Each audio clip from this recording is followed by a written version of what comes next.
नमस्कार दोस्तों। आशा करते हैं सभी लोग अच्छे से पढ़ाई कर रहे होंगे। तो मेरे चटोरों, कल हम लोगों ने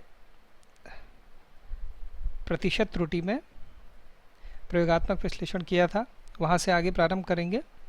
तो आज का पहला टॉपिक, ये कल के टॉपिक है जो कवर हम लोगों ने किए थे। तो यथार्थता तथा मापक यंत्रों की परिशुद्धता पर हम लोग थे। इसके आगे शुरू करते हैं। आज का पहला टॉपिक है त्रुटियों का संयोजन या कॉम्बिनेशन ऑफ एरर। तो भैया त्रुटियों का संयोजन क्या है? जैसे कल मैं आपको एक एग्जांपल दिया था कि भाई आप आलू लेने जाते हैं तो आलू वाला 1 किलो से थोड़ा ज़्यादा आपको आलू दे देता है, लेकिन वही त्रुटि जब आप सोना लेने जाएंगे तो आप बेयर नहीं कर सकते। आप उसका भार सहन कर सकते हैं, ना ही जो बेचने वाला सुनार है। ठीक है, क्योंकि 1 ग्राम सोने की कीमत भी बहुत ज़्यादा होती है। अब बात आती है किसी प्रयोगात्मक, अभी तक के प्रयोगात्मक परीक्षण में हम क्या कर रहे थे? हम एक चीज़ का मान ज्ञात कर रहे थे, या तो 1 किलो आलू या 10 ग्राम सोना या ईंधन की बात कर रहे थे। अब किसी प्रयोगात्मक परीक्षण में यदि एक से अधिक राशियां हैं तो भैया दोनों राशि में त्रुटि आ सकती है। तो प्रायोगिक त्रुटि क्या होगी? पूरे प्रयोग के अंदर टोटल जो एरर है वो क्या होगा? तो वो जानने के लिए इसको अच्छे से पढ़ते हैं।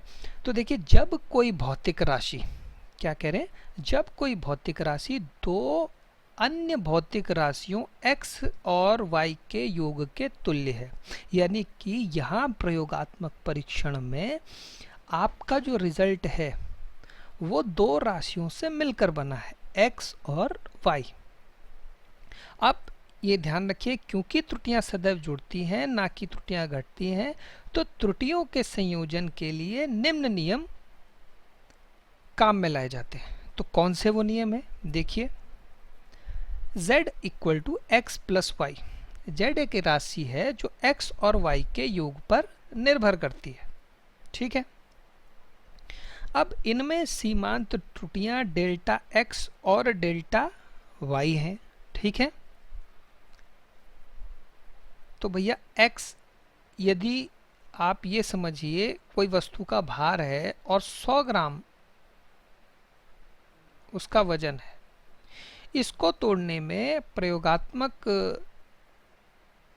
जो आपका तुला होती है, आपका वजन 99 ग्राम या 101 ग्राम आता है, फॉर एग्जांपल। ठीक है भाई, आपसे थोड़ी गलती हुई या थोड़ा सा आपके अपरेटस में गलती थी, तराजू में गलती थी, या आपकी रीडिंग में गलती थी, तो कुल मिला के आपने 1 ग्राम की त्रुटि कर दी उसे नापने में।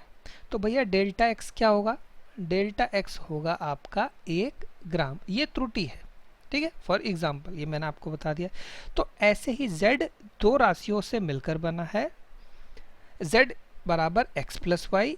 इनमें सीमांत त्रुटियां, ऐसे ही x और y में सीमांत त्रुटियां क्या है? डेल्टा x और डेल्टा y। ठीक है, ये एग्जांपल से मैंने आपको बता दिया डेल्टा x क्या हो सकता है। तो योग में अर्थात महत्तम त्रुटि, तो भैया जब x की त्रुटि डेल्टा x है, y की त्रुटि डेल्टा y है, तो डेल्टा z जो होगा अधिकतम, वो कितना होगा? वो होगा delta x plus delta y। ठीक है, साधारण सी बात है भैया, x की त्रुटि और y की त्रुटि मिलाकर z की महत्तम त्रुटि बनेगी। अब इस शब्द को बहुत ध्यान से देखिए, बार बार प्रश्नों में ये पूछा जाएगा आपसे, महत्तम त्रुटि क्या है? ठीक है, तो ये तो थी योग में, यानी कि अगर z दो ऐसी राशियों से मिलकर बना है जिनका योग z के तुल्य है, तो x की त्रुटि और y की त्रुटि का योग, ठीक है, अब इसको ध्यान से पढ़िए, इन दो त्रुटियों का योग z में त्रुटि के बराबर होगा। ठीक है, अब दूसरा नियम, गुणन और विभाजन में त्रुटि। अब यदि z एक ऐसी राशि है जो x और y के गुणा से मिलकर बनी है, ठीक है, x और y के गुणा से मिलकर बनी है, तो भैया z में त्रुटि कितनी होगी? ठीक है भैया, देखो डेल्टा से आप किसको दिखाते हो, त्रुटि को, ठीक है। तो डेल्टा z होगा तो z की त्रुटि, डेल्टा x होगा तो x की त्रुटि, डेल्टा y होगा तो y की त्रुटि। तो भैया z में क्या था, z एक ऐसी राशि है जो x और y के गुणनफल से मिलकर बनी है। तो z में त्रुटि क्या हो जाएगी, z plus minus delta z।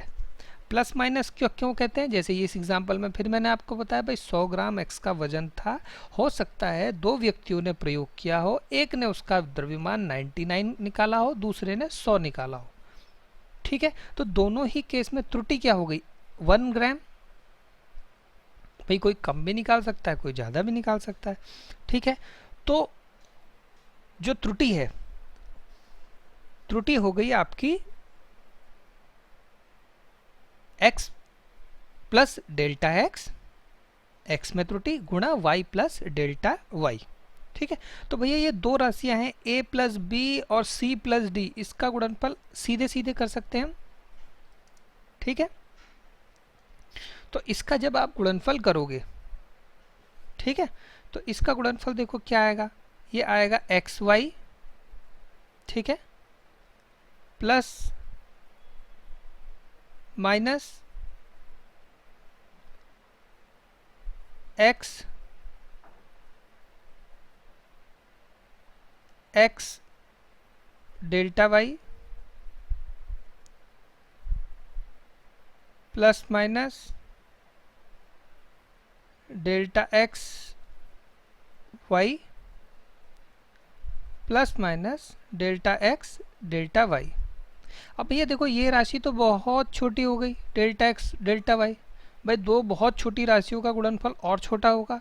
0.1 को अगर आप 0.1 से गुणा करोगे तो क्या आएगा 0.01, ये और स्मॉल हो जाएगा, तो इसको आप नगण्य मान सकते हैं, ठीक है। और जब इनको आप हल करोगे तो x बराबर z बराबर x इंटू वाई, ये तो वैसे ही कैंसिल हो जाएगा, ठीक है ना। तो इसको हल करने पर आपके पास आएगा delta z upon z, delta z upon z, ठीक है।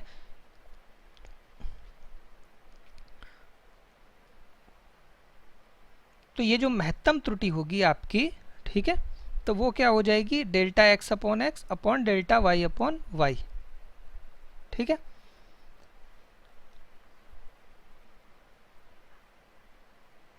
तो गुणन में क्या नियम हो गया आपका, ठीक है, गुणन में आपका साधारण से नियम हो गया delta z upon z equal to delta x upon x delta y upon y, ठीक है। तो डेल्टा क्या है, x में त्रुटि, डेल्टा y क्या है, y में त्रुटि, ठीक। ये गुणन और विभाजन का है, इसके आगे बहुत सारे न्यूमेरिकल करेंगे, जैसे प्रश्न करेंगे आपको ये चीज़ और अच्छे से समझ में आएगी, ठीक है। अब यदि z एक ऐसी राशि हो जो दूसरी राशि की घात पर निर्भर करती है, z बराबर x की घात m, तो भैया उसमें त्रुटि क्या होगी, तो मापित राशि की घात में महत्तम त्रुटि क्या होगी, ये जो घात है m, ये जो घात m है ये आगे आ जाएगी, ठीक है। और डेल्टा x अपॉन एक्स, यानी कि delta z upon z, z में त्रुटि किसके बराबर होगी, m delta x upon x. तो भैया अगर किसी राशि की घात पर कोई फलन निर्भर करता है तो जितनी घात ज़्यादा होगी आप देख रहे हो उतनी त्रुटि ज़्यादा हो रही है, ठीक है। तो ये हो गए 3 सूत्र, फिर से रिवाइज करते हैं। 3 सूत्र क्या है हमारे, अगर z x और y के योग से मिलकर बना है तो delta z upon delta z बराबर delta x plus delta y, एक सूत्र। अगर गुणन से मिलकर बना है तो delta z upon z, delta x upon x, delta y upon y, ये सूत्र आप याद कर लेंगे, इसे अपनी नोटबुक में नोट कर लीजिए।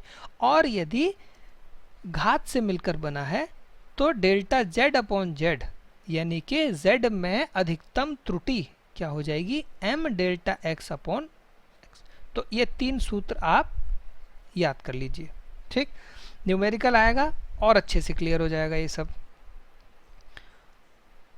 अब भैया आता है अगला विषय अल्पतमांक। ठीक है, अब मैंने आपको बहुत बार बताया है कि जब भी आप पढ़ाई करें विज्ञान में हिंदी और अंग्रेजी दोनों ही शब्दों को हमने समझना है, क्योंकि आगे की पढ़ाई आप सब लोगों की अंग्रेजी में हो। आप कोई भी अपना क्षेत्र चुन लें, आपको अंग्रेजी में पढ़ाई करनी पड़ेगी। तो विज्ञान सीखते सीखते अपनी अंग्रेजी को भी थोड़ा सा स्ट्रांग बनाना है। ठीक है, और इसका एक और फायदा क्या है, विज्ञान में कई बार आप सिर्फ शब्द को पढ़ के सारा मतलब निकाल देते हैं। कई बार हिंदी के शब्द से मतलब निकल जाता है, कई बार अंग्रेजी के शब्द से मतलब निकल जाता है। तो इसलिए भी आपको अंग्रेजी सीखना बहुत आवश्यक है। तो भैया ये है अल्पतमांक। अब अगर बच्चों हिंदी आप लोगों ने पढ़ी है तो देखो अल्पतमांक का संधि विच्छेद अगर हम करेंगे तो ये क्या है, ये है अल्पतम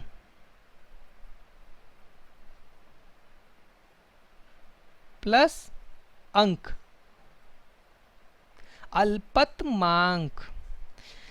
अब भैया अल्पतम मतलब सबसे छोटा, अंक मतलब नंबर, यानी कि किसी प्रयोग में प्रयुक्त किए गए प्रत्येक मापक यंत्र की यथार्थता की एक सीमा होती है। भाई अगर आप मीटर स्केल से नाप रहे हैं तो उसकी एक सीमा होगी कि भाई सबसे छोटा ये क्या नाप सकता है। आपका जो स्केल जिससे आप अपने ऑफिस का या अपने स्कूल का काम करते हैं, आप उसमें देखोगे बड़े खाने से बने रहते हैं। ठीक है, ये देखो स्केल भी आ गया आपका। तो भैया इस स्केल से आप अधिकतम कितना नाप सकते हैं, इसकी सीमा के आधार पर 15 सेंटीमीटर। भाई यही इसकी सीमा है, 15 सेंटीमीटर आप नाप सकते हो। ठीक है, या 150 मिलीमीटर या 15 सेंटीमीटर। ठीक है, अब भैया अगर मैं बात करूं कि अल्पतम सबसे कम कितना नाप सकते हो, तो सबसे कम आप अगर देखोगे तो भैया ये सेंटीमीटर स्केल है और ये इसके मिलीमीटर के खाने हैं। तो भैया ये पहला नंबर, ये दूसरा नंबर, इन दोनों के बीच की दूरी कितनी है भैया, इन दोनों के बीच की दूरी है 1 मिलीमीटर, 1 मिलीमीटर। तो इस स्केल से आप अल्पतम कितना नाप सकते हो, 1 मिलीमीटर। तो इस स्केल का अल्पतमांक कितना हो गया भैया, 1 मिलीमीटर। ठीक है, अब प्रश्न ये है कि अगर 1 मिलीमीटर से कम की दूरी नापनी हो, 1 मिलीमीटर से कम, भैया दूरी इससे कम भी तो हो सकती है ना, ये जो दिख रहा है आपको, इससे भी कम दूरी हो सकती है। तो इससे कम दूरी क्या इस स्केल से नापी जा सकती है, बिल्कुल नहीं नापी जा सकती। और अगर आप नापने की कोशिश करेंगे तो क्या होगा, त्रुटि आएगी। इसीलिए प्रायोगिक परीक्षणों में त्रुटि आती है। ठीक है, तो इस स्केल का अल्पतमांक क्या हो गया भैया, 1 मिलीमीटर। ठीक है, समझ में आ गया सबको, क्लियर। अब ये एक दूसरा स्केल है, ये एक दूसरा स्केल है। ठीक, ये देखो मेड इन यूएस स्केल आ गया। तो भैया इस स्केल में ये भी 1 सेंटीमीटर है, लेकिन आप देखो 1 सेंटीमीटर के बीच यहाँ तो हमारे पास कितने खाने थे, 10 खाने। भाई 10 खाने दिख रहे थे, और यहाँ देखो भैया उन 1 खाने को भी इसने 2 में बांट दिया, यानी कि यहाँ 20 खाने हैं, यहाँ 20 खाने हैं। तो भैया इस स्केल में आप देख रहे हो 0.5 यानी 1 मिलीमीटर से भी आधी दूरी दी है, ये देख रहे हो, ये बहुत छोटी सी जो दूरी दी है। ठीक, तो भैया इस स्केल का अल्पतमांक क्या हो गया, इस स्केल से कम कितनी दूरी नाप सकते हो, 0.5 मिलीमीटर। ठीक है, तो इसका अल्पतमांक कितना हो गया, 0.5 मिलीमीटर। ठीक, अब भैया चांदे से कोण बनाया है आप लोगों ने। ठीक है, अधिकतम इस चांदे से हम कितना कोण बना सकते हैं, 180 डिग्री। लेकिन अगर बात करी जाए न्यूनतम कोण की, न्यूनतम कोण की, तो आप देख रहे हो कितने खाने बने हैं इसमें, 1 से 10 डिग्री, 0 से 10 डिग्री के बीच में आपके पास 10 डिग्री में कितने खाने हैं? 10 खाने हैं। तो भैया इस चांदे का अल्पतमांक कितना हो गया? 1 डिग्री। भाई अल्पतमांक यानी कम से कम कितना नाप सकता है? अल्पतम। ये बोर्ड परीक्षा में श्योर शॉर्ट आने वाला प्रश्न है, बहुत बार पूछा गया है। इस पैमाने का अल्पतमांक कितना है? तो अभी आपको दिखाएंगे कौन कौन से पैमाने आपकी प्रायोगिक प्रयोगशाला में उपयोग होते हैं। तो अल्पतमांक समझ में आ गया भैया, क्लियर हो गया अल्पतमांक। अल्पतम इसको याद रखेंगे। लीस्ट, लीस्ट माने सबसे कम, लीस्ट काउंट सबसे कम की जाने वाली गिनती। तो इससे सबसे कम क्या नापा जा सकता है? 1 मिलीमीटर। इससे क्या नापा जा सकता है? आधा मिलीमीटर। इससे क्या नापा जा सकता है? 1 डिग्री। तो यहाँ पर अल्पतमांक आप सब लोगों को समझ में आ गया होगा। चलिए आगे बढ़ते हैं।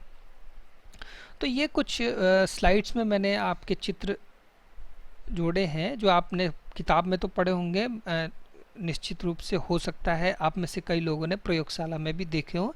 जिन लोगों ने अगर नहीं देखे हैं तो वो यहाँ देख सकते हैं।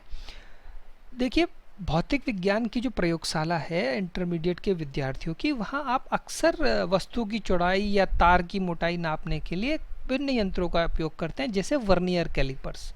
तो इस तरह का एक यंत्र होता है वर्नियर कैलिपर्स।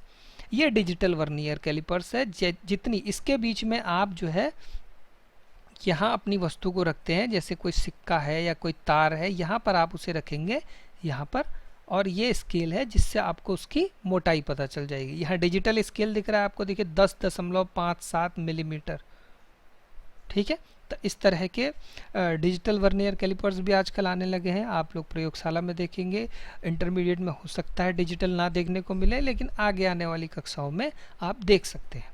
ठीक है, अब वर्नियर कैलिपर्स की तरह ही भाई आपको मैंने बताया अल्पतमांक। यदि आपको और छोटी कोई राशि नापनी हो, ठीक है, बहुत ही पतले तार की मोटाई नापनी है, तो फिर आपके पास आ जाता है स्क्रू गेज। इस तरह का दिखता है स्क्रू गेज। ठीक है, यहाँ स्क्रू गेज, इसके बीच में आप जो है अपनी वस्तु को रखते हैं और यहाँ स्केल से उसकी मोटाई को पढ़ते हैं। ठीक है, तो ये आपका स्क्रू गेज हो गया। इस तरह का डिजिटल स्क्रू गेज दिखता है आपका। ये दोनों आपके स्क्रू गेज और वर्नियर कैलिपर्स हो गए। ठीक है, अब भैया जो माप आप लेते हैं उसको किस स्केल पर लेना है, किस तरह से पढ़ना है, कितने अंकों की सार्थकता है, उसको बताता है सार्थक अंक। ठीक है, सार्थक नाम से पता चल रहा है, सा अर्थ, जिनका कोई अर्थ हो, मतलब हो। ठीक है, तो किसी राशि की माप में यथार्थता पूर्वक ज्ञात अंकों को तथा पहले संदिग्ध अंक को सार्थक अंक कहते हैं। ठीक है भैया, ये यूपी बोर्ड में 1 अंक में आया हुआ प्रश्न है, इसे नोट कर लीजिए और इस परिभाषा को आप सब लोग याद कर लेंगे। फिर से एक बार देखेंगे, किसी राशि, आप मीटर नाप रहे हैं या आप गुरुत्वाकर्षण नाप रहे हैं प्रयोगशाला में, या आप मैग्नेटिक कंपास से कितने डिग्री का रिफ्लेक्शन हो रहा है वो नाप रहे हैं, तो किसी राशि की माप में यथार्थता पूर्वक ज्ञात अंकों को, ठीक है, ये साधारण चीज है, यथार्थता पूर्वक ज्ञात अंकों को। यथार्थता मतलब आपने पूरी एक्यूरेसी, पूरे ध्यान के साथ नाप ली है, तो ज्ञात अंकों को, अब जस्ट इम्पॉर्टेंट चीज क्या है, तथा पहले संदिग्ध अंक को। अभी आपको डिटेल में बताएंगे पहला संदिग्ध अंक क्या है। तो परिभाषा याद हो गई भैया, यथार्थता पूर्वक ज्ञात अंकों को तथा पहले संदिग्ध अंक को सार्थक अंक कहते हैं। बोर्ड परीक्षा में 1 अंक आपका कंफर्म हो गया, सार्थक अंक की परिभाषा। ठीक है, देखिए ये बोर्ड परीक्षा में आया गया है। तो भैया किसी प्रयोग में छड़ की लंबाई को क्रमशः मीटर पैमाना, मैंने आपको सबसे पहले एग्जांपल में दिखाया मीटर पैमाना, दूसरा दिखाया वर्नियर कैलिपर्स, तीसरा दिखाया स्क्रू गेज। अब तीनों से हमने नापा है। अब आपको समझ में आएगा कि भैया ने 3 चित्र क्यों दिखाए थे, 3 चित्र दिखाने का क्या फ़ायदा था। तो देखो, हर यंत्र का एक अल्पतमांक होता है। मीटर पैमाने का 1 मिलीमीटर था, फिर आपको दूसरा मीटर पैमाना दिखाया गया था, उसका 0.5 मिलीमीटर था। उसी तरह आपका जो वर्नियर कैलिपर्स है उसका अल्पतमांक है 0.01, यानी कि आपका जो वर्नियर कैलिपर्स है वो अल्पतम सबसे कम कितनी नाप ले सकता है, 0.01। आपका स्केल क्या ले रहा था, जो मीटर स्केल था वो ले रहा था 0.1 सेंटीमीटर या 1 मिलीमीटर। अब सारी नाप जो है सेंटीमीटर में ली गई है, तो वर्नियर कैलिपर्स कितनी नाप ले रहा है, 0.01, ठीक है, सेंटीमीटर। अब इससे भी और ज़्यादा एक्यूरेसी के लिए स्क्रू गेज आ गया। स्क्रू गेज कितना ले रहा है, सबसे कम 0.001 सेंटीमीटर। तो भैया आप देख रहे हो कि स्क्रू गेज के नाप लेने की जो यथार्थता है, यथार्थता मतलब कितनी एक्यूरेसी, कहते हैं ना भाई बड़ा एक्यूरेट है ये, इसका रिजल्ट बहुत ही एक्यूरेट आता है। ठीक है, आजकल घरों में जो है शुगर नापने की मशीन आती है, तो शुगर नापने की मशीन आपके आमा बुबू या हो सकता है मम्मी पापा यूज़ करते हो, तो आप देखो कई लोग कहते हैं भाई ये मशीन का रिजल्ट बड़ा एक्यूरेट है। ठीक है, तो आप देख रहे हो कि स्क्रू गेज ये कितना यथार्थता इसकी कितनी ऊपर है, ये 0.001 को भी नाप ले रहा है। ठीक है, तो इसकी जो अल्पतमांक अगर जितना कम होगा भाई यंत्र की यथार्थता उतनी ज़्यादा हो गई ना। तो छड़ की लंबाई थी 2.5 सेंटीमीटर जब हमने मीटर स्केल से नापी। ठीक है, अब मीटर स्केल 0.1 से कम तो नाप नहीं सकता, तो ये 2.5 हमने नाप लिया। अब वही लंबाई जब हमने वर्नियर कैलिपर से नापी तो 2.52 सेंटीमीटर आ गई। ठीक है, वही लंबाई जब हमने स्क्रू गेज से नापी तो 2.520। अब ये क्यों अलग अलग है, क्योंकि इनके अल्पतमांक अलग अलग हैं। आपका स्क्रू गेज जहां एक और 0.001 की भी नाप ले सकता है। ठीक है, अब भैया इसमें अधिकतम त्रुटि कितनी हो सकती है। अब अधिकतम त्रुटि को आप इस तरह से समझिए कि ये एक स्केल है। ठीक है, ये एक स्केल है, ये इसके खाने हैं। तो भैया स्केल 1 सेंटीमीटर ये पैमाना है, छोटा जो स्केल है वो है 1 मिलीमीटर, जो छोटा खाना है। तो आप इस स्केल से अगर किसी की नाप लोगे तो ज़्यादा से ज़्यादा कितनी त्रुटि हो सकती है, ये छोटा खाना इतनी त्रुटि हो सकती है क्योंकि ये इसका अल्पतमांक है। ठीक है, तो ये याद रखने की भी चीज़ है कि एक जो मीटर स्केल है या कोई भी नापने का यंत्र है उससे अधिकतम त्रुटि कितनी हो सकती है, उसके अल्पतम मांक के बराबर। ठीक है, अब याद तो रख लिया, समझना कैसे है भैया, इस स्केल से आप जब नापोगे तो 4.5 को कोई 4.6 लिख सकता है, कोई 4.4 लिख सकता है। अब आप कहोगे कि भैया 4.5 को कोई 4.7 भी तो लिख सकता है, तो ये ह्यूमन एरर हो गया। ठीक है भाई, व्यक्ति के हो सकता है उसकी आंखें कमज़ोर हों, तो आप सारा दोष जो है यंत्र को नहीं देख सकते। तो यंत्र से अधिकतम कितनी त्रुटि हो सकती है, उसके अल्पतमांक के बराबर। ठीक है, ये याद रख लेंगे आप लोग। तो अधिकतम त्रुटि देख रहे हो आप अल्पतमांक के बराबर है, यहाँ भी अल्पतमांक के बराबर है। ये याद रखने की बात है, और ये बोर्ड परीक्षा में आने वाले बहुत सारे प्रश्न, अभी मैं आपको सारे प्रश्न कराऊंगा, आप देखेंगे उसमें उपयोग हो रहा है। अब सार्थक अंकों की संख्या, ये भैया सीधा सा उदाहरण है। यहाँ आपकी जो छड़ की लंबाई है 2.5, तो सार्थक अंक कितने हो गए, 2 अंक हो गए। यहाँ 2.52 थी, सार्थक अंक 3 हो गए। यहाँ 2.520 थी, तो सार्थक अंक 4 हो गए। ठीक है, दशमलव बिंदु की स्थिति आपने देखा, अगर आप इस माप को सेंटीमीटर, मिलीमीटर या मीटर में बदलते हैं तो बिंदु की स्थिति बदल जाती है। ठीक है, चलिए अब यहाँ मैं आपको समझा रहा हूँ सार्थक अंकों के गुण। भैया ये पॉइंट आप ज़रूर याद रखेंगे, क्योंकि ये गुणों को आप जब समझोगे तो बोर्ड परीक्षा में एक प्रश्न इसमें से बोर्ड एग्ज़ाम आना की बहुत अधिक संभावना है। ठीक है, चलिए ये छड़ की लंबाई थी, इसी प्रयोग को हम लोग कर रहे हैं। यहाँ तक हमने ये प्रयोग कर लिया, छड़ की लंबाई मीटर पैमाने से 2.5 आई, वर्नियर से 2.52 आई, स्क्रू गेज से 2.52 आई। क्यों आई? क्योंकि हर पैमाने का अपना अपना अल्पतमांक है भाई। जो जितना महंगा स्केल होगा, जितना एक्यूरेट स्केल होगा, वो उतनी अच्छी माप देगा। ठीक है, तो इससे हमें सार्थक अंकों के क्या गुण पता चले? हमें ये गुण पता चले कि किसी माप में सार्थक अंकों की संख्या जितनी अधिक होगी, ठीक है, तो माप उतनी यथार्थ होगी। भाई आप 1 किलो चीनी लेने गए, किसी ने पुराने वाले तराजू, लोहे वाले तराजू से तोल के दे दिया, तो आपने कहा मम्मी ये 1 किलो चीनी है। लेकिन वही आप देखोगे कि कई लोग आजकल डिजिटल तराजू यूज़ करते हैं। ठीक है, थोड़ा बड़ी दुकानों में जाओगे तो वहाँ देखोगे आप चीनी 1 किलो 10 ग्राम है। तो यानी वो तराजू जो है और एक्यूरेट यूज़ करता है।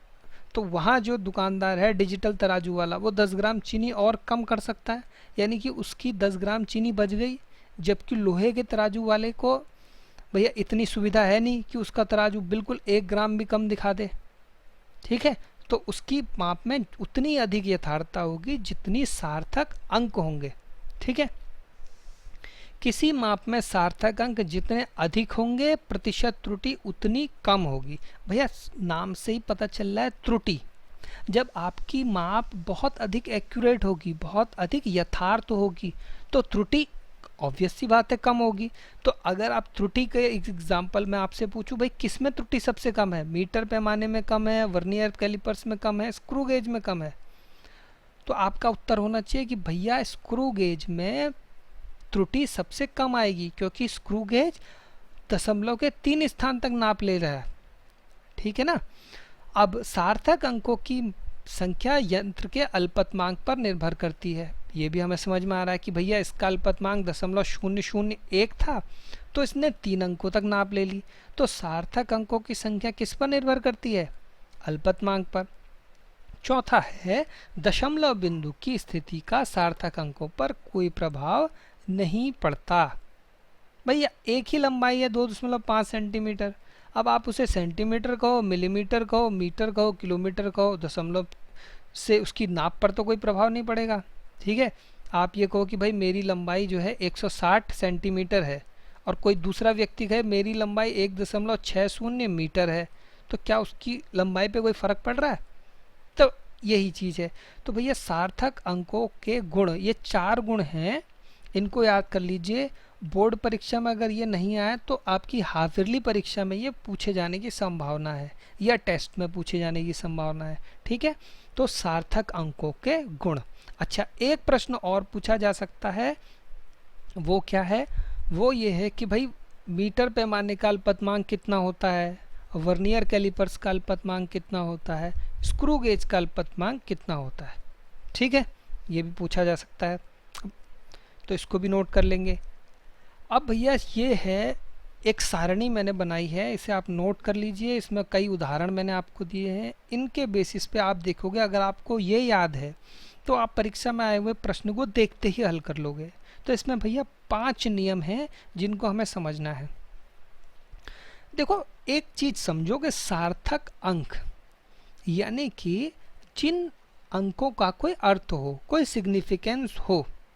ठीक है, जैसे ये एक उदाहरण है जिसके लिए नियम 1 क्या कहता है? संख्या में विद्यमान प्रत्येक अशून्य अंक सार्थक अंक होता है।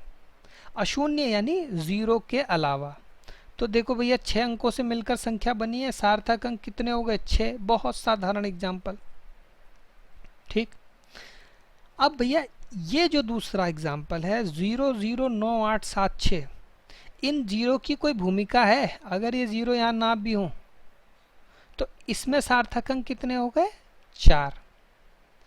ऐसे ही दशमलव बिंदु का सार्थक अंकों की संख्या पर कोई प्रभाव नहीं पड़ता, ये मैं आपको बता चुका हूं। तो इन 3 एग्जाम्पल में सार्थक अंकों की संख्या 4 हो गई।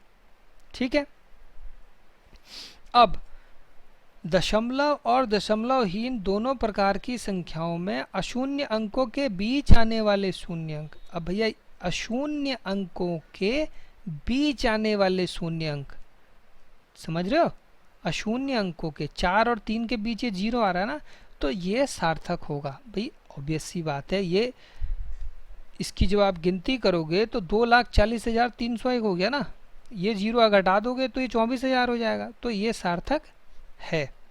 सार्थक अंकों की संख्या 6 हो गई। इसमें सार्थक अंकों की संख्या 7 हो गई। दशमलवहीन अंक संख्या में अशून्य अंक, अब देखो ये इंपॉर्टेंट है, आगे क्या लिखा है, दशमलवहीन। दशमलवहीन संख्या में अशून्य अंक के दाईं और अंत में आने वाले शून्य सार्थक अंक नहीं होते। अब भैया विज्ञान में हमें एक्सेप्शंस पढ़ने पड़ते हैं, ठीक है, क्योंकि ये नियम है जो हमने बनाए हैं। तो अब देखो, जो बोर्ड में या प्रयोग किसी प्रयोग जो आपकी परीक्षा है या प्रयोगात्मक रिजल्ट है, ठीक है, उसमें प्रश्न कैसा आता है, एग्जामिनर की मेंटालिटी को समझो। वो हमेशा वो प्रश्न देगा जो नियम एक्सेप्शनल है, ठीक है, यानी कि जो एक रेयर केस है। यहाँ तक साधारण नियम चल रहे थे, इसमें 6 थे, इसमें 4 थे, ये कभी बोर्ड परीक्षा में नहीं पूछा जाएगा। बोर्ड परीक्षा में कैसा प्रश्न पूछा जाएगा, ये।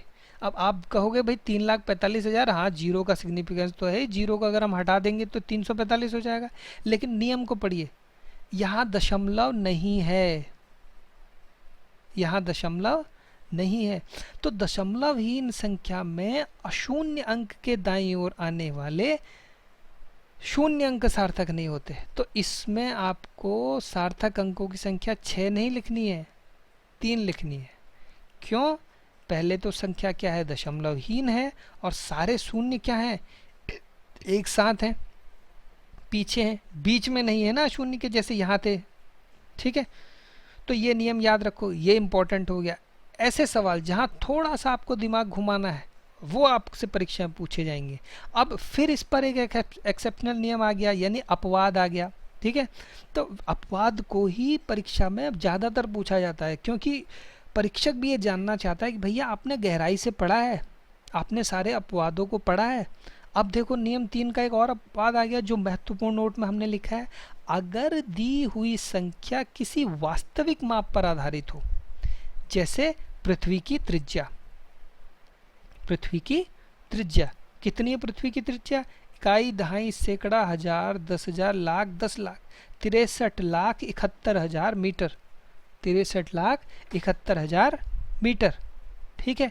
तो क्योंकि ये एक वास्तविक माप है, इसलिए यहाँ पर 0 जो कि दशमलव भी नहीं है, फिर भी उन्हें आप कंसीडर करेंगे। तो यहाँ पर संख्या कितनी हो गई? 7। ये भी इम्पोर्टेंट पॉइंट हो गया। अब बोर्ड परीक्षा में बिल्कुल ध्यान से पहले प्रश्न को पढ़ना कि वो क्या इस तरह की कोई वास्तविक माप को दे रहा है, ठीक है। अब आते हैं नियम नंबर 4 पे। दशमलव वाली संख्या में यदि दशमलव बिंदु के पहले बाईं ओर कोई अशून्य अंक नहीं है, यहाँ कोई अशून्य अंक नहीं है, पहले बाईं ओर कह रहा है, ठीक है, ये देखो, ठीक है।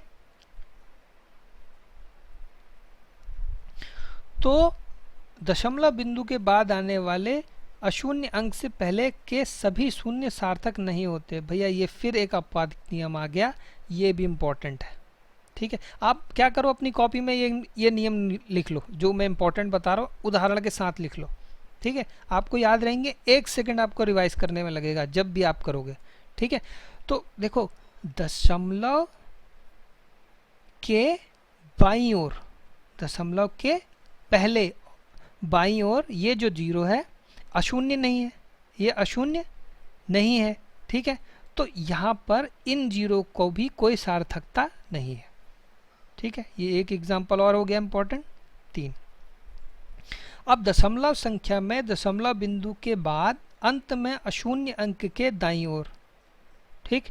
अब भैया देखो, दशमलव संख्या, ये आ गई दशमलव संख्या, दशमलव बिंदु के बाद, दशमलव बिंदु के बाद आ गए, अंत में अशून्य अंक के दाईं ओर आने वाले शून्य सार्थक होते हैं, ठीक है।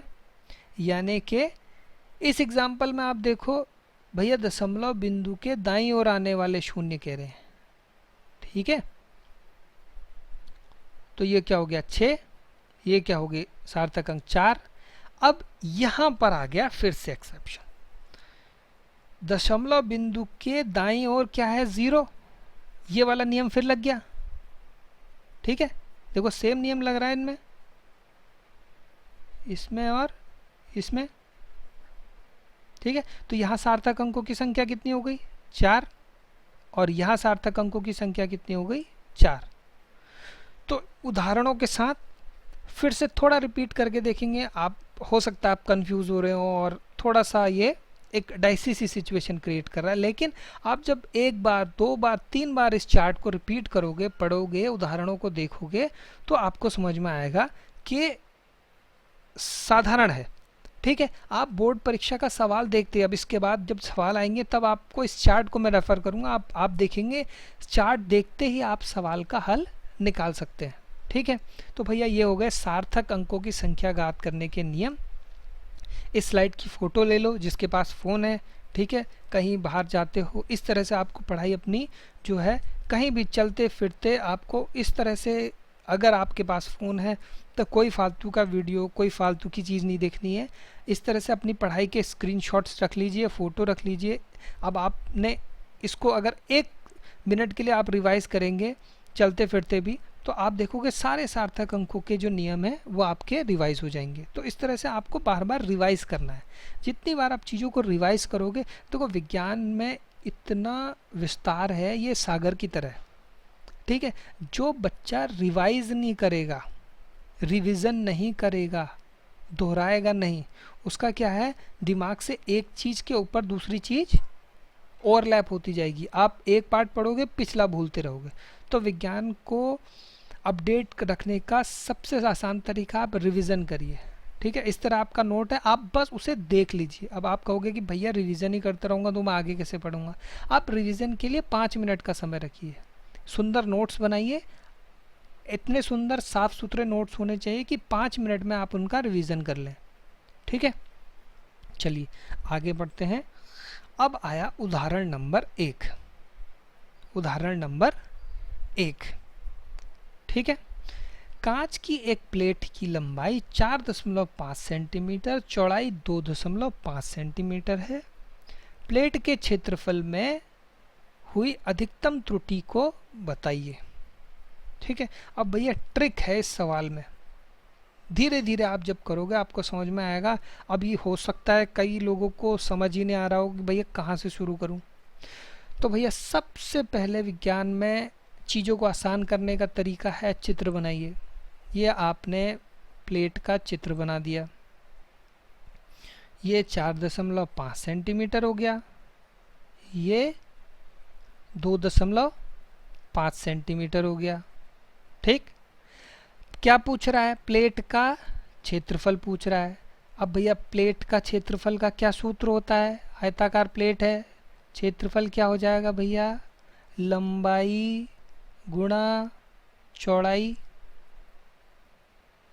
ठीक है। अब पूछ क्या रहा है, एरिया इक्वल टू, इसको ऐसे लिख सकते हो, लेंथ गुणा ब्रेड्थ, ठीक है। पूछ क्या रहा है, अधिकतम संभावित त्रुटि, अधिकतम संभावित त्रुटि। त्रुटि का फॉर्मूला क्या बताया था आपको भैया, डेल्टा ए अपॉन ए, ये ए में त्रुटि होगी, ठीक है। अब भैया एक ट्रिक देखो, जो z था अगर वो x और y के गुणनफल से मिलकर बना था तो त्रुटि कितनी हो रही थी, याद करो।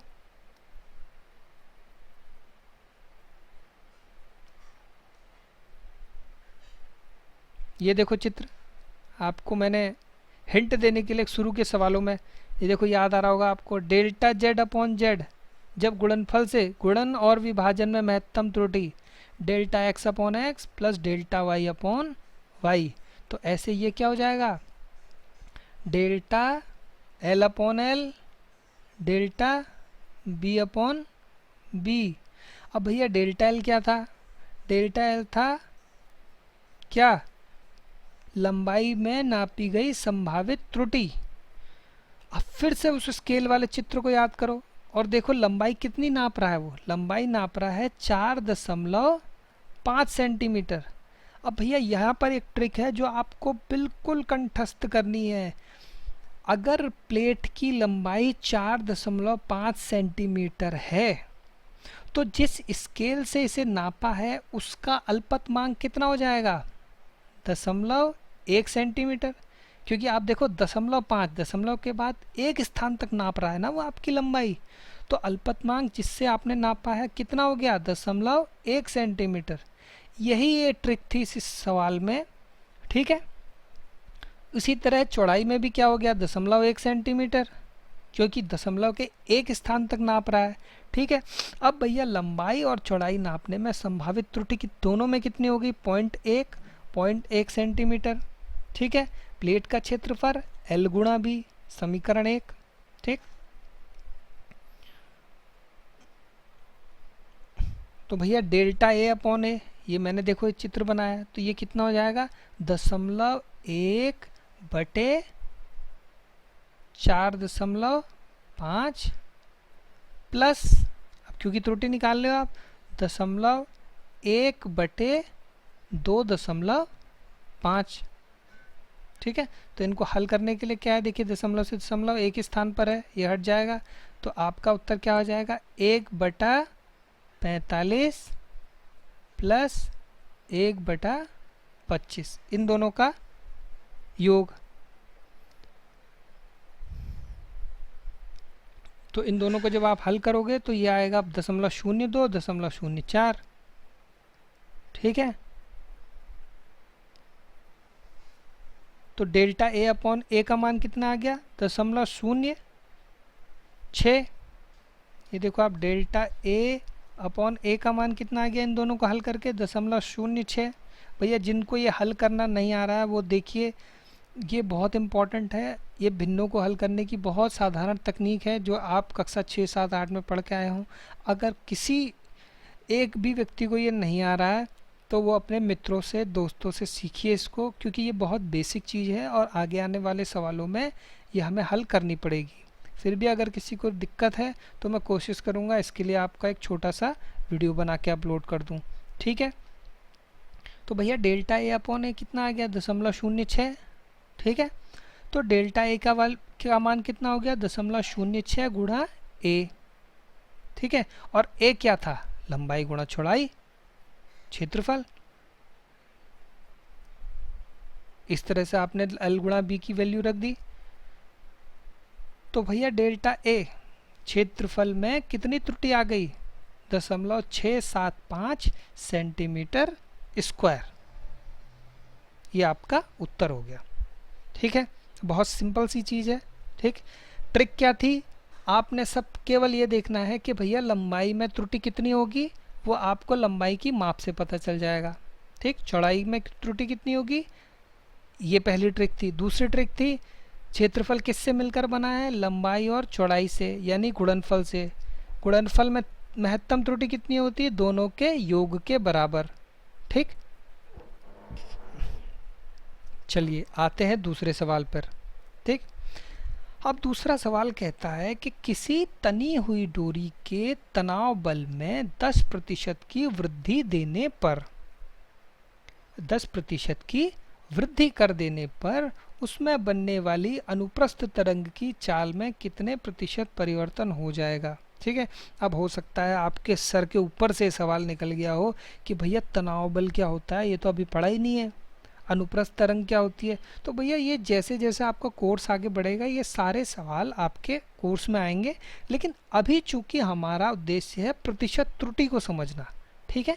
तो आप इनके सूत्र किताब से देख भी सकते हैं, यहाँ वीडियो में भी देख सकते हैं और उसके बाद याद कर सकते हैं। तो इससे ना डरने की आवश्यकता नहीं है कि भैया मुझे तो अनुप्रस्थ तरंग की चाल का सूत्र ही नहीं मालूम, ठीक है।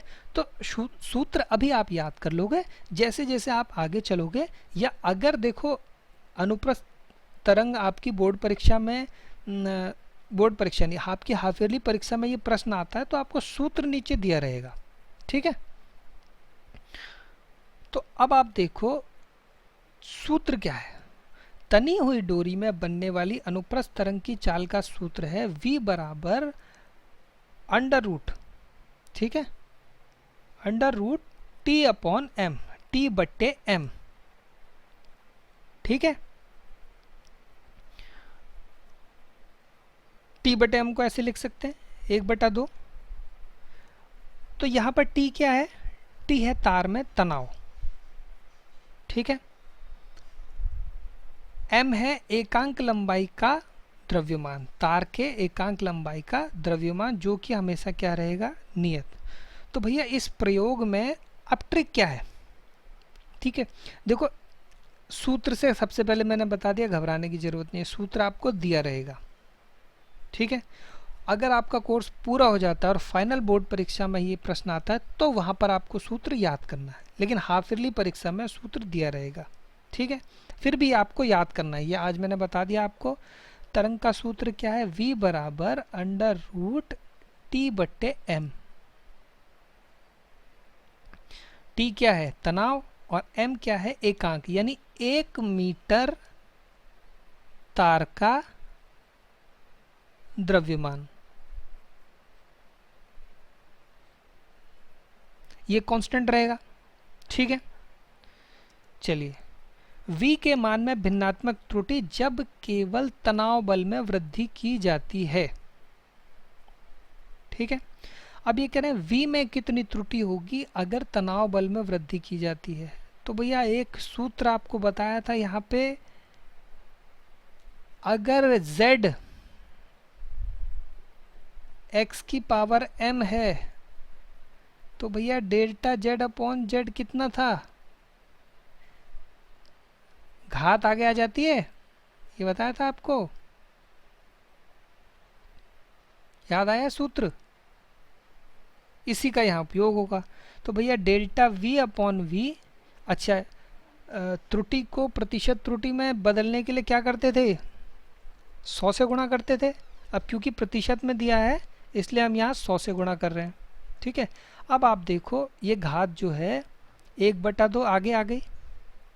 m को आपने कंसीडर नहीं किया, क्यों कंसीडर नहीं किया, क्योंकि m क्या है, एक नियत द्रव्यमान है, इसमें कोई प्रतिशत त्रुटि नहीं है, ठीक है। अब आपका सूत्र क्या हो गया, 1/2 डेल्टा टी अपॉन टी, ठीक है। जो नियत राशि होगी उसको आप सूत्र में इन्वॉल्व नहीं करेंगे, ठीक है ना। सूत्र यही तो था, z इक्वल टू एक्स गुणा वाई, इन दोनों पर निर्भर करता है ना। अगर कोई राशि नियत है, ठीक है, तो अब जैसे उस पर निर्भर नहीं करेगा। जैसे कि अगर ये सूत्र होता z बराबर k एक कांस्टेंट है, x और y जो है नाप है, तो भी डेल्टा z अपॉन z क्या होता, delta x upon x plus delta y upon y। क्यों, क्योंकि k क्या है, कांस्टेंट। उसी तरह यहाँ m द्रव्यमान क्या है, कांस्टेंट, ठीक है। तो डेल्टा v अपॉन v गुणा 100 1/2, क्यों 1/2, क्योंकि घात में है, डेल्टा t अपॉन टी। अब डेल्टा t अपॉन टी गुणा 100 का मान कितना दिया है आपको, 10%, ठीक है। तो देखो तनाव बल में 10% की वृद्धि हो गई, तो 10/100 गुणा 100, तो आप इसे देखोगे तो ये कितना हो गया, 10। तो डेल्टा v अपॉन v गुणा 100 का मान कितना आ गया, 5%। अब देखो ट्रिक क्या है, कंफ्यूज नहीं होना। अगर प्रतिशत में निकालना है तो इस पूरे का मान निकालना पड़ेगा ना आपको। आप अगर डेल्टा v अपॉन v करते तो आपको प्रतिशत त्रुटि नहीं त्रुटि मिलती, ठीक है।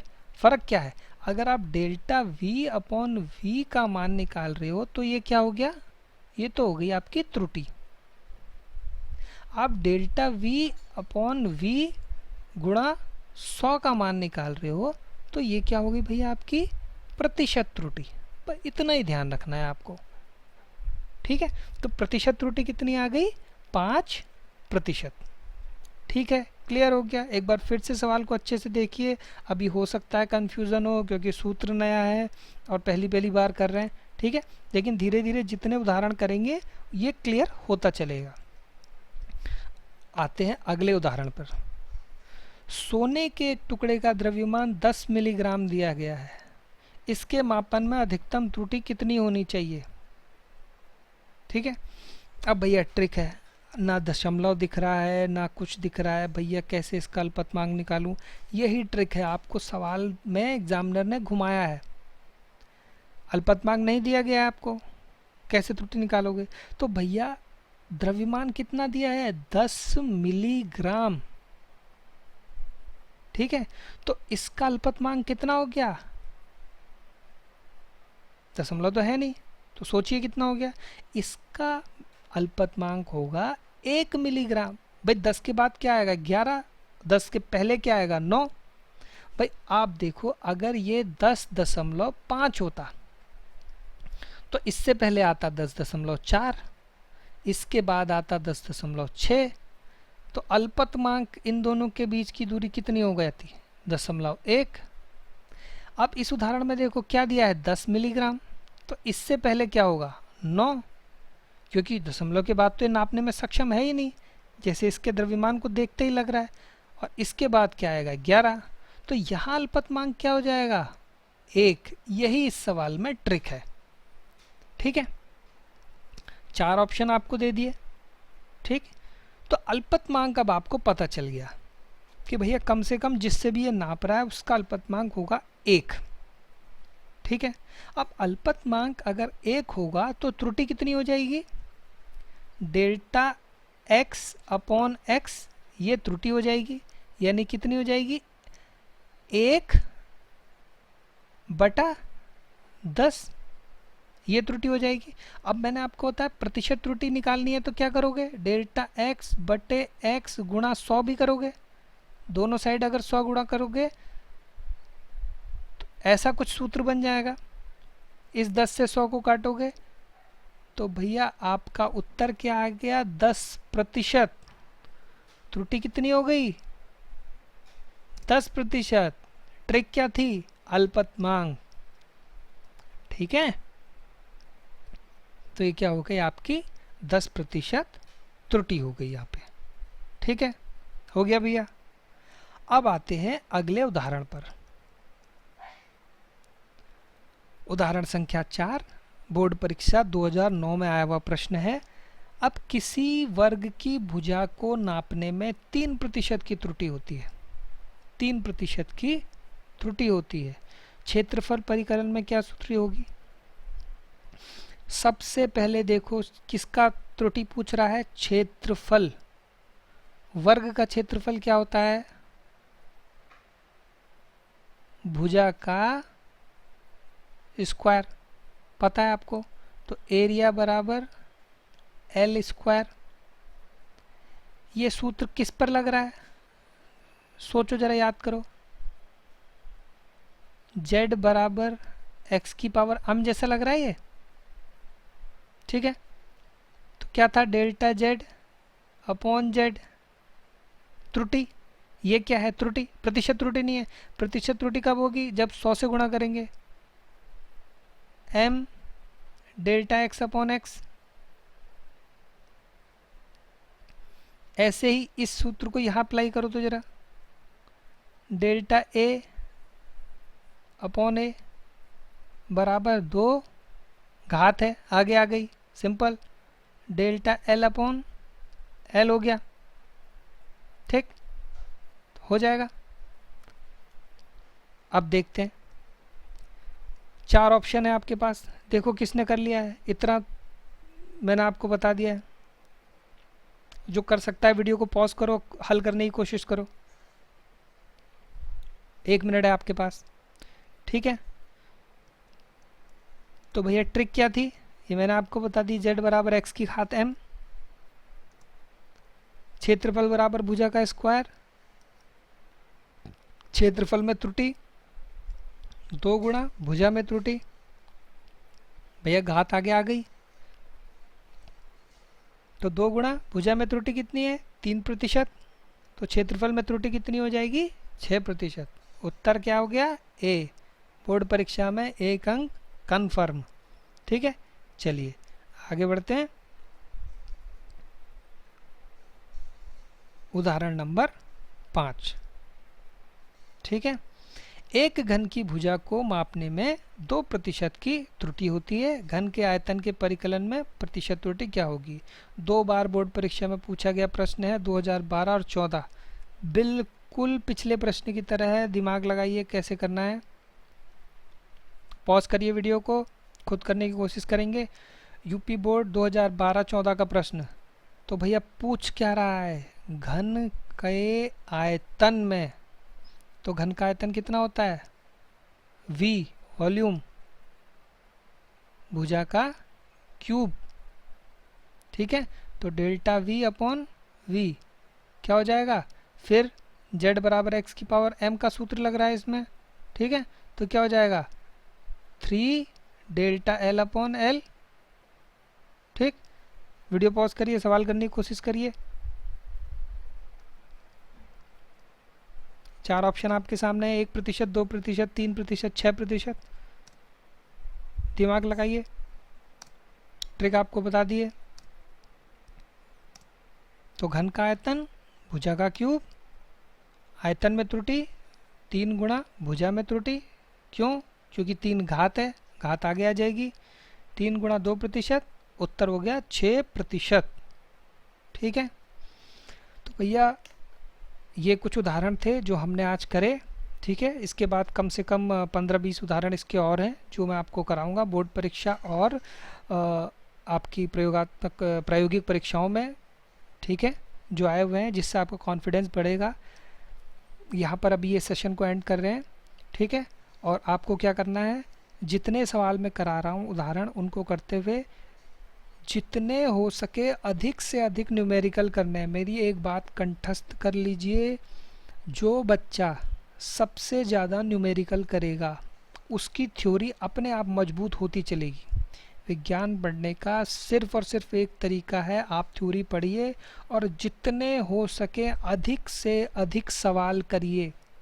जो बच्चा जितने अधिक सवाल करेगा उसके कॉन्सेप्ट्स उतने ज़्यादा क्लियर होंगे, उसका कॉन्फिडेंस उतना बढ़ेगा और उसे समझ में आएगा कि भैया अगर मैं बोर्ड परीक्षा में 2 बार आया हुआ सवाल 1 मिनट में कर सकता हूँ तो इसका मतलब मुझे पाठ समझ में आ रहा है। तो अपने साथ के जितने मित्र हैं, छोटे भाई बहन हैं जो यूपी बोर्ड और उत्तराखंड बोर्ड से पढ़ाई कर रहे हैं, उन सबको बताइए, ठीक है। अपनी पढ़ाई सुचारू रूप से चलाने के लिए चैनल को ज्वाइन करिए और मन लगा के पढ़ाई करिए, ठीक है। इसी पार्ट का अगला सेशन इसके बाद लेंगे, तब तक के लिए मन लगाकर पढ़ाई करिए और आप सबको अभी बाय, नमस्कार। चलिए मिलते हैं अगले सेशन में।